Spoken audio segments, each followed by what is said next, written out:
SSC GD में बचे हैं अब सिर्फ 40 दिन। कैसे आप इन 40 दिनों में अपनी पढ़ाई को बेहतरीन कर सकते हैं, क्योंकि कंपटीशन आपने देखा होगा हर साल लगातार बढ़ते जा रहा है, कट ऑफ बहुत तेजी से बढ़ रहा है और नॉर्मलाइजेशन के बाद जो मार्क्स में परिवर्तन है वो भी बड़े आश्चर्यजनक कई बार आते हैं। बहुत सारे चेंजेस हैं और बहुत दुख होता है जब कोई 0.2 से या 0.3 नंबर से अपना जो प्राथमिकता थी, जो प्रेफरेंस था या जिस पोस्ट को वो चाहता था। मैंने कई बच्चों को इस बार के रिजल्ट्स में देखा कि सीआईएसएफ चाहिए था, कुछ पॉइंट से वो रह गया, तो या तो आईटीबीपी मिला या असम राइफल्स मिला। बहुत मुश्किल हो जाता है भाई, सेवा हर जगह करनी है, लेकिन अगर मनपसंद मिल जाए तो काम करने में और ज्यादा मजा आता है। तो अपनी मेहनत ऐसी हो, अपनी तैयारी ऐसी हो कि हमें बाद में ये पछतावा ना हो कि यार काश 1 नंबर और मिल जाता, या छोड़ो 1 नंबर 0.2 मिल जाता तो आज जो चाहिए था वो हमारे हाथ में होता। तो ऐसी गलती ना हो, किन बातों का ध्यान रखें, इन सब पर हम बहुत डिटेल में बात करने वाले हैं। आइए शुरुआत करते हैं। आपको पता है कि इसके एग्जाम 4 फरवरी से शुरू हो रहे हैं और 25 फरवरी अंतिम रहना है, यानी आज से लगभग 40 दिन का समय आपके पास है। और मोटा मोटा देखा जाए तो दिसंबर लगभग जाने को है, आपके पास जनवरी 2025 सबसे बड़ा और निर्णायक महीना है। जो करना है उसी में आपको करना है और प्लस कुछ एक्स्ट्रा आपको जो दिन मिल जाए। सबसे पहले सीबीटी होता है, फिर फिजिकल होता है, मेडिकल होता है, डॉक्यूमेंट वेरिफिकेशन होता है। एग्जाम का पैटर्न आपको पता है कि हर सेक्शन से 40 नंबर होते हैं, यानी 20-20 सवाल हर सेक्शन के आपके रहेंगे। और जिनको इंग्लिश में दिक्कत होती है उनके लिए हिंदी यहाँ पे सब्जेक्ट होता है, उनके यहाँ पे एक एडवांटेज मिल जाता है। तो मैथ्स हो गया, मतलब हिंदी इंग्लिश में से एक विषय आपको चुनना है। मैथ्स हो गया, रीजनिंग हो गया, जीएस हो गया। टोटल 160 नंबर, 1 घंटे का समय होता है, जो कि बहुत लिमिटेड है। 1 घंटे में आपको 80 सवाल करने और मैथ्स रीजनिंग के ही 40 सवाल होते हैं, तो समय बहुत कम है। और आपको प्रैक्टिस से समय की बहुत अच्छे से इसको मैनेज करना सीखना है, जिसको हम टाइम मैनेजमेंट कहते हैं। आगे उस पर बात करते हैं।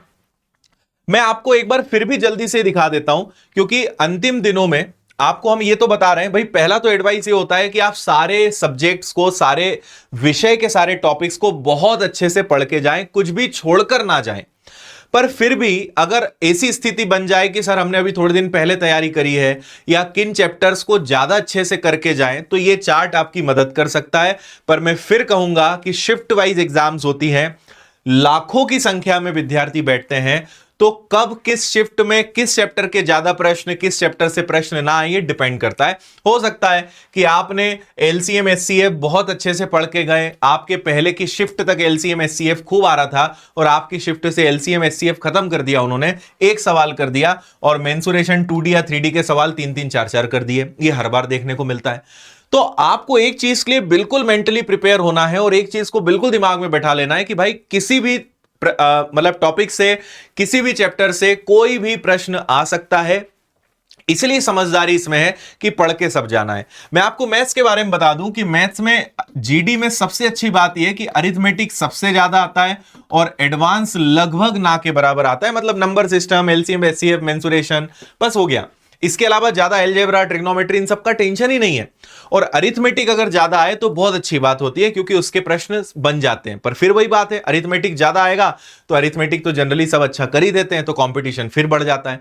लेकिन एडवांस मैथ्स ना आने से आपका मैथ्स का एक बहुत बड़ा टेंशन यहां पे खत्म होता है। तो अरिथमेटिक पे बहुत काम करिए और अपनी कैलकुलेशन की स्पीड को बढ़ाइए। मैंने कई बार, जब भी मैं ऑनलाइन कोर्स में पढ़ाता हूं या ऑफलाइन पढ़ाता हूं या यूट्यूब पर भी जब मैं पढ़ाता हूं, मैंने कई बार बच्चों को कहा है कि एसएससी सीजीएल की तैयारी करने वाले बच्चे को भी जीडी के पेपर हल करके देखना चाहिए।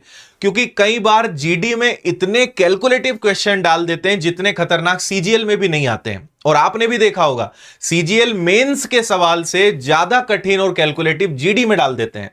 हालांकि सारे सवाल नहीं होते हैं, 2-4 सवाल ऐसे होते हैं, पर होते तो हैं। तो इसीलिए आपकी कैलकुलेशन की स्पीड अच्छी होनी चाहिए। भाई हम सब जानते हैं कि उन्होंने कहा ए किसी काम को 10 दिन में कर सकता है, बी किसी काम को 20 दिन में कर सकता है, सी किसी काम को 30 दिन में कर सकता है, एलसीएम 60 लेके कोई भी कर देगा। लेकिन जहां उन्होंने करा कि ए को 17 दिन लगते हैं, बी को 19 दिन और सी को 23 दिन, अब करके बताओ। अब तुम एलसीएम नहीं निकाल पाओगे, क्योंकि इसका एलसीएम पता है क्या आएगा? इसका एलसीएम आएगा 17, 19 और 23। अब इसको कैसे करोगे भाई? तो यहां पे 2 चीजों की जरूरत होती है। पहला शॉर्ट ट्रिक्स यानी लॉजिक्स, और दूसरा कैलकुलेशन की स्पीड, और यही हम सिखाते हैं आपको। तो ये जीडी है। जीडी में ऐसे सवाल आपको दिखेंगे कि सवाल, अब ये बहुत नॉर्मल सवाल है यार, इसमें कुछ कठिन नहीं है, एक सिंपल टाइम एंड वर्क का क्वेश्चन है, लेकिन संख्याएं ऐसी दे दी कि जिसको बेचारे को कैलकुलेशन पे पकड़ नहीं है या जो लॉजिक से नहीं पढ़ा है, वो 5 या 10 मिनट तक इस सवाल में खराब कर देगा। 60 मिनट का तो पेपर है, तुम एक सवाल में अगर 5 या 10 मिनट खराब करोगे तो कैसे सिलेक्शन होगा? नहीं हो सकता।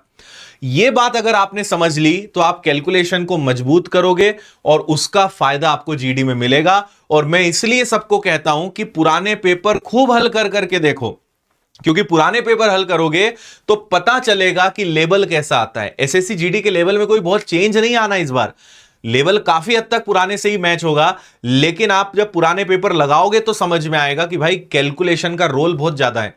जितने लोअर लेवल के एग्जाम हैं, लोअर लेवल या नॉर्मल लेवल के, जैसे जीडी हो गया, एमटीएस हो गया, सीएचएसएल हो गया, दिल्ली पुलिस हो गया, इन सब में वो प्रश्न कठिन नहीं बना सकते, इसलिए कैलकुलेटिव बना देते हैं।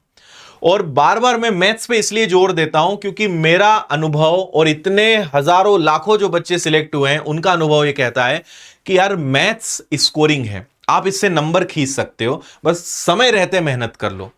पेपर देने के बाद समझ में आएगा कि यार कैलकुलेशन पे काम कर लेते, स्पीड थोड़ी अच्छी होती तो आज 20 में से। और इस बार हमारे बहुत सारे 2024 में सिलेक्टेड बच्चे हैं जो मैथ्स में, रीजनिंग में 40 में से 40 लेकर आए, 40 आउट ऑफ 40 मार्क्स उनके हैं, बहुत अच्छा मैथ्स उनका हो गया। तो वो पॉसिबल है। और आपको भी पता है कि जीएस में पूरे नंबर तो लाने का आप सोच ही नहीं सकते, कितना भी कोशिश कर लोगे 40 नंबर में से या तो 20 आएगा या 25 आएगा या 30 आएगा, इससे ज्यादा आ नहीं सकता। लेकिन मैथ्स रीजनिंग में तुम पूरे नंबर ला सकते हो और वही स्कोरिंग है और वही तुम्हें सिलेक्शन के करीब लेकर जाएगा। इसलिए इस पे पहले से काम करो। प्रश्न आसान आएंगे और उसमें से 20 में से मान लो कि 15 सवाल मॉडरेट लेवल है, एक आध सवाल इजी फंस जाएगा, 4 सवाल आपको ऐसे देंगे कि जिसमें कैलकुलेशन तगड़ा रहेगा, करके सब आना है। और सब चीज पॉसिबल है, प्रैक्टिस इतनी कर लो, टेस्ट इतने लगा लो, आराम से चीजें बनेंगी। इसलिए इनको हल्के में नहीं लेना यार। और ये बचे कुछ चैप्टर्स इनको भी आप देख लो, आप वीडियो को रोक के आराम से पढ़ लेना। ऐसी रीजनिंग में क्या क्या इंपॉर्टेंट है वो पूरा चार्ट आपको यहां पे दिख रहा है, स्क्रीनशॉट आप ले लीजिए या वीडियो को रोक लीजिए, है ना। हिंदी में क्या क्या आता है, पर्यायवाची, विलोम, मुहावरे। अब हिंदी भी स्कोरिंग है, आपको तो यहाँ पे 3-3 सब्जेक्ट मिल रहे हैं जो स्कोरिंग है, मैथ्स, रीजनिंग और इंग्लिश या हिंदी। तो हिंदी में क्या क्या आएगा वो आप यहां पे देख सकते हैं, इंग्लिश में क्या क्या आएगा वो आपको यहां पे दिख रहा है ना। अब जीके जीएस, अब जीके जीएस बोलने को केवल जीके या जीएस कितना छोटा नाम है, लेकिन उसके अंदर भूगोल भी आएगा जिसके 3 से 4 सवाल, उसके अंदर पॉलिटी भी आएगा जिसके 2 से 3 सवाल, भारत की कला संस्कृति 2 से 3 सवाल, इतिहास 2 से 3 सवाल, खेल 2 से 3 सवाल, जीके जीएस में अर्थव्यवस्था भी आता है 1 से 2 सवाल, समसामयिकी, करंट अफेयर्स, सामान्य विज्ञान, पर्यावरण, विवेद, स्टैटिक जीके 3 से 4 सवाल, 1-2 सवाल, 1-2 सवाल, ये सब मिलेंगे। इतना सब मिलकर आपका जीके बनता है मेरे भाई, समझ रहे हो अब बात। तो पहली प्रायोरिटी आपका 75% जो सिलेक्शन है वो केवल 3 विषय पे तय होगा, वो है मैथ्स, रीजनिंग और हिंदी या इंग्लिश में से आप जो चुने। और आपका केवल 25% सिलेक्शन करीबन 8-9 सब्जेक्ट के हाथ में है जिसको बोला जाता है जीएस, लेकिन वो अपने आप में 9 सब्जेक्ट हैं। तो 9 सब्जेक्ट में से 25 प्रश्न आएंगे, 25% नंबर आएंगे और मात्र 3 सब्जेक्ट से 75% आएंगे। समझदार बच्चा ना इसको फोड़ के आएगा, वो इन पर मेहनत कर लेगा। उसको पता है कि यार 75 में से अगर मैं 70% भी ले आया, मतलब हम ऐसी बात करें कि 60 प्रश्न और 20 प्रश्न है ना, 60 में से अगर मैं 55 ले आया और 20 में से 15 भी सही कर दिया, मेरा हो गया काम, सिलेक्शन आराम से होना है। ठीक है, क्योंकि ये तीनों मैथ्स, रीजनिंग और हिंदी ऐसे विषय हैं कि आप खींच सकते हो, लेवल बहुत आसान आता है, प्रश्नों का स्तर नॉर्मल होता है। पुराने पेपर ज्यादा से ज्यादा लगाओ, प्रैक्टिस को ज्यादा से ज्यादा समय दो। जब भी टेस्ट लगाते हो ये मानकर लगाओ कि रियल एग्जाम में बैठे हो, जब भी टेस्ट लगाते हो ये मानकर एग्जाम में बैठे हो। दूसरा, जब कुछ गलती हो, कोई चैप्टर गलत हो रहा है, कोई चीज भूल रहे हो, कोई चीज बार बार गलती हो रही है, उस पर अटैक करो। आपने टेस्ट लगाया, आपको पता चल गया कि मिश्रण मेरा बार बार गलत हो रहा है, आज मिश्रण उठाओ, 101 सवाल लगा डालो, काम खत्म। आपको पता चला रीजनिंग में मुझे कोडिंग डिकोडिंग दिक्कत दे रहा है, उठाओ रीजनिंग, 100-150 सवाल लगा डालो, उसकी प्रॉब्लम खत्म। चुन चुन के समस्या को खत्म करना है, ना कि उसको पोस्टपोन करना है कि कर लेंगे कर लेंगे। सिलेक्शन ऐसे नहीं होता है। टेस्ट लगाओ, प्रॉब्लम पता करो, उसको दूर करो, फिर टेस्ट लगाओ, देखो प्रॉब्लम दूर हुई कि नहीं। यह कंटिन्यू प्रोसेस है, और जब जब आप टेस्ट लगातार लगाते जाओगे, जितने टेस्ट लगाओगे उतना धीमे धीमे लेकिन इंप्रूवमेंट आएगा। शुरुआत में टेस्ट में नंबर अच्छे नहीं आते हैं, लोग उससे ही डिमोटिवेट हो जाते हैं, सोचते हैं अरे नंबर बड़े बेकार आ रहा है। आप टेस्ट लगाते रहो, मार्क्स डेफिनेटली बढ़ेंगे आपके और शानदार लेवल आपका उसमें अचीव होगा। कई लोग 2, 4, 8, 10 टेस्ट में हिम्मत हार जाते हैं। मैं कहता हूं कि यार 30, 40, 50 टेस्ट लगाते हैं लोग, 100 टेस्ट लगाते हैं, तब जाके वो एक बेहतरीन लेवल लेकर आते हैं। तब जाके इस बार भी 160 में से 170, 172 तक नंबर गया है नॉर्मलाइजेशन के बाद। तो 100% से ज्यादा नंबर लोग लेकर आ रहे हैं, तो आप समझ लीजिए क्या लेवल होगा। और आजकल मैंने अभी देखा है कि 120, 130 नंबर लाना 160 में से कोई बड़ा काम नहीं रह गया। अगले साल कट ऑफ और भयंकर जाएगा। तो जब जाएगा पछताओगे, फिर नंबर सुधारने पे काम करोगे, 2026 पे फोकस करोगे। यार अभी कर लो, 40 दिन है, अभी अपने आप को एकदम झोंक दो, बढ़िया 8-8, 10-10 घंटे लग जाओ, अपनी वीकनेसेस पे काम करो, जो चैप्टर्स दिक्कत दे रहे हैं उस पर काम करो। अभी समय है ना यार, पछताने के बाद सुधार करोगे। तुम्हें 1 साल तक अब इंतजार करना पड़ेगा अगले एग्जाम को और अपने आप को प्रूव करने के लिए। 40 दिन में तुम पूरा खेल पलट सकते हो, लेकिन अभी नहीं जागेंगे हम, पहले ठोकर खाएंगे फिर ही सुधरेंगे, तो फिर अलग बात है। और बिना ठोकर खाए सुधरना है तो 40 दिन है, झोंक दो अपने आप को। ठीक है, मैथ्स में कैलकुलेशन को अच्छा करो भाई। पहाड़े 30 तक के पहाड़े, 50 तक के वर्ग, 30 तक के घन, हर एक को याद होने चाहिए। रोज 15 मिनट कैलकुलेशन की प्रैक्टिस करो। जब मैं पढ़ाई करता था और मैंने जब 12-13 सिलेक्शंस लिए तो मैं वही अनुभव आपके साथ हमेशा शेयर करता हूं। हम लोग डेली 15-20 मिनट कैलकुलेशन की प्रैक्टिस करते थे, कुछ ना कुछ एक दूसरे से पूछना, बिना पेन चलाए क्वेश्चंस को सॉल्व करना आदत में ले आए थे कि पेन चलाने की जरूरत ही लगभग ना के बराबर पड़ती थी, है ना। और अरिथमेटिक पे ज्यादा से ज्यादा फोकस करो। ठीक है, बाकी कैलकुलेशंस में मैंने आपको इससे ज्यादा कहा है, वो करोगे तो ज्यादा फायदे में रहोगे। ये सारी चीजें मैंने लिखी हैं, जो मैं बोल रहा हूं वही सारे पॉइंट्स यहां पर हैं। आप वीडियो को रोक के आराम से पढ़ लीजिएगा, कुछ चीजें आपको नहीं मिल जाएगी। जैसे मैथ्स में मैंने आपसे हमेशा कहा है कि मैथ्स में अरिथमेटिक केवल 2 चैप्टर पे डिपेंड करता है, पहला है रेशो और दूसरा है परसेंट। अगर आपने रेशो और परसेंटेज, अनुपात और प्रतिशत अच्छा कर लिया, आप कोई भी चैप्टर कनेक्ट करके देख लेना, वो घूम फिर के इन दोनों से ही जुड़ता है। आप कंपाउंड इंटरेस्ट पढ़ोगे, रेशो की जरूरत पड़ेगी। टाइम एंड वर्क पढ़ोगे, रेशो की जरूरत पड़ेगी, है ना। प्रॉफिट एंड लॉस पढ़ोगे, परसेंटेज की जरूरत पड़ेगी। मिश्रण, परसेंटेज की जरूरत पड़ेगी। कोई भी चैप्टर इन 2 से ही कनेक्ट होगा।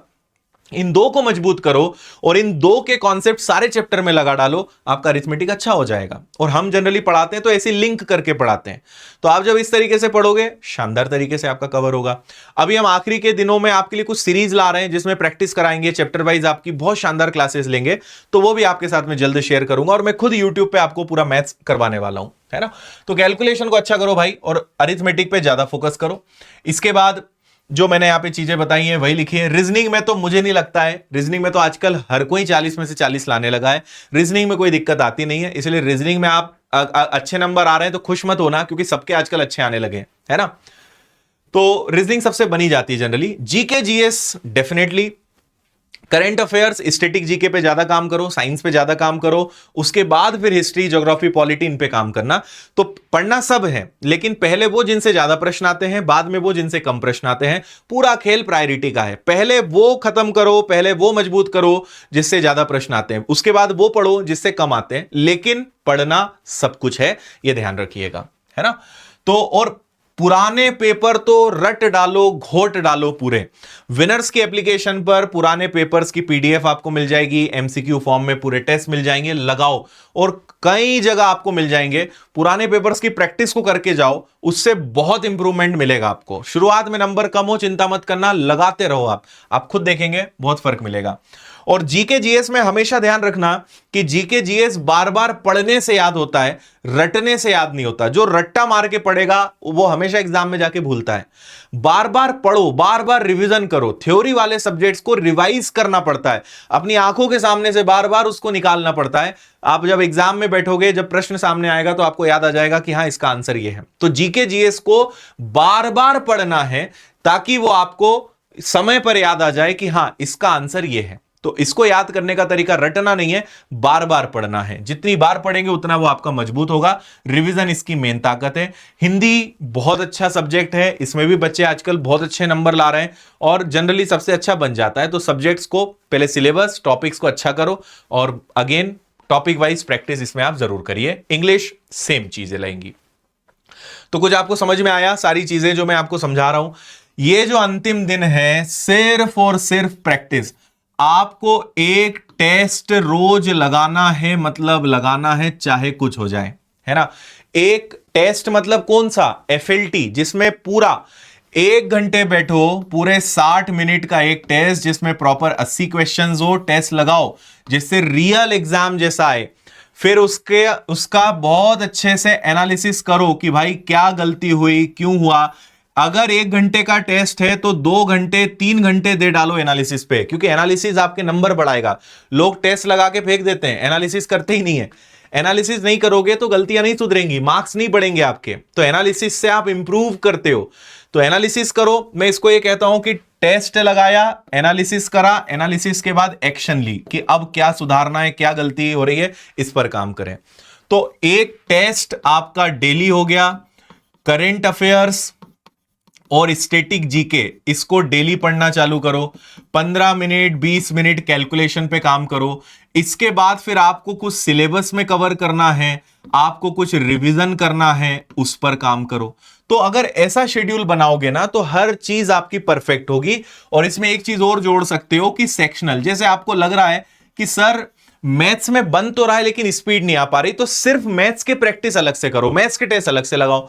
पूरा पेपर तो तुम लगा ही रहे हो, पर जहां लग रहा है कि सर हिंदी में अभी मुझे वो कॉन्फिडेंस नहीं आ पा रहा है, पढ़ सब लिया है, सिलेबस पूरा हो गया है, बन भी जाता है, पर स्पीड नहीं आ रही या मार्क्स कम आ रहे हैं, तो उस सब्जेक्ट के ज्यादा अलग से टेस्ट लगा डालो। तो ऐसे प्लान करके चलोगे तो आपको हर दिन बहुत इंप्रूवमेंट महसूस होगा। तो अब एक प्रॉपर प्लान करो पूरे 40 दिन का, एक अच्छा टारगेट सेट करो, इन चीजों को अपनी आदत में लाओ कि रोज करना है, मतलब करना है। कोई संडे नहीं, कोई त्योहार नहीं, कोई न्यू ईयर नहीं, कोई क्रिसमस नहीं, कुछ नहीं यार। सिलेक्शन होगा वही अपना त्योहार है, बेरोजगारों का कोई त्योहार नहीं, कोई छुट्टियां नहीं होती हैं। सिलेक्शन लीजिए और फिर देखिए, मतलब बड़ा दिल को बड़ा सुकून मिलता है कि जब बच्चा वर्दी में अपने गांव जाता है और क्या शानदार स्वागत होता है, और जब वो वर्दी में अपने माता पिता को सैल्यूट करता है। मतलब उस पल के लिए तुम्हें मेहनत करनी है यार। वही तुम्हारा त्योहार है कि पूरा गांव तुम्हारे लिए जश्न मना रहा है। इससे बड़ा क्या हो सकता है। दिवाली तो सब मनाते हैं, तुम्हारे लिए गांव में दिवाली आए, तुम्हारे कारण गांव में त्योहार आए, तुम्हारे कारण जश्न मने और तुम अपने माता पिता को सैल्यूट करो, पूरा गांव तुम्हारे परिवार को और तुम्हें सम्मान दे, ये मजा है यार।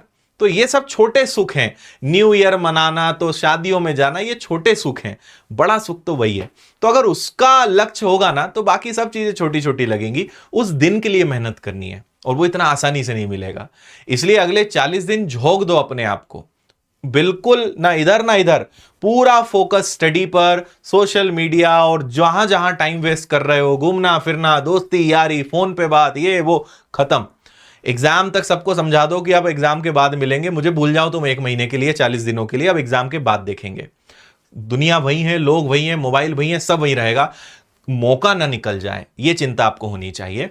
तो फिलहाल मेरी तरफ से इतनी ही चीजें हैं। अगर और आपके कोई प्रश्न हैं, कोई और आपकी चीजें हैं, तो आप वीडियो में कमेंट करके जरूर बता दीजिएगा। मैं आपकी लगातार एग्जाम तक पूरी मदद करूंगा, समय समय पर आके गाइड करते रहूंगा। रेगुलर क्लासेस अभी लेने वाला हूं, मैथ्स की प्रैक्टिस कराने वाला हूं, और मैं क्या, पूरी विनर्स की टीम सारे विषयों की आपकी प्रैक्टिस कराने वाली है। हर संडे हम आपको फ्री टेस्ट दे रहे हैं, हर संडे एप्लीकेशन पर टेस्ट, हर संडे यूट्यूब पर क्लासेस, और बहुत सारे अभी गिफ्ट्स हम आपको देने वाले हैं। कई सारी करंट अफेयर्स की मैगजीन, पूरा करंट अफेयर्स का वार्षिकांक आपको दिया है, ये सब विनर्स के एप्लीकेशन पे फ्री है।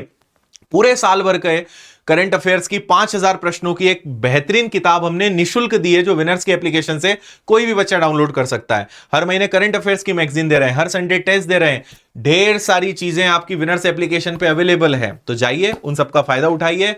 और अगर आप पूरा कोर्स या टेस्ट सीरीज या कोई भी चाहते हैं तो विनर्स के एप्लीकेशन पर कांस्टेबल के 80 पेपर्स मात्र 149 में सॉल्यूशन के साथ मिलेंगे, ये आप ले सकते हो, है ना। इसके अलावा इंदौर आकर अगर आपको या आपके घर परिवार भाई बहन को तैयारी करना है, ऑफलाइन आके पढ़ सकते हैं, विनर्स के एप्लीकेशन से घर बैठे ऑनलाइन पढ़ सकते हैं। पूरे सब्जेक्ट्स की किताबें हैं जो आप अभी भी चाहें तो ले सकते हैं। जैसे हिंदी की प्रैक्टिस बुक है, पूरा स्टैटिक जीके की संजीवनी जिसमें 4000 4500 प्रश्न है, विज्ञान के 5000 प्रश्नों की किताब है, फॉर्मूला बुक है, मैथ्स है, जीएस है, साइंस है, सबकी किताबें हैं। आप सिंगल या पूरा सेट भी ले सकते हो कॉम्बो में, ये सब आपको मिल जाएगा। तो इसके लिए आपको कोर्स लेना है तो विनर्स इंस्टीट्यूट ऐप है हमारी, इस पे कोर्सेज, टेस्ट सीरीज और सारी चीजें मिलेंगी। ई बुक्स भी आपको इसमें मिलेंगी। किताबों के लिए विनर्स पब्लिकेशंस ऐप है, इस पे आप जा सकते हैं। तो उम्मीद है कि इस वीडियो से आपको थोड़ी हेल्प मिली होगी। अगर आपके दिमाग में, मन में कोई भी प्रश्न है जो आप मुझसे पूछना चाहते हैं, पढ़ाई को लेकर कोई दिक्कत आ रही है, कमेंट करिए। अगले वीडियो में मैं आऊंगा और आपके उन सभी प्रश्नों का समाधान आपको दूंगा। और एग्जाम तक, लास्ट डेट तक मैं, पूरा विनर्स परिवार आपके साथ है। टेंशन मत लीजिएगा, मिलकर एग्जाम को लड़ेंगे, एग्जाम से लड़ेंगे, एग्जाम को फोड़ेंगे और सिलेक्शन लेंगे। Thank you, all the best.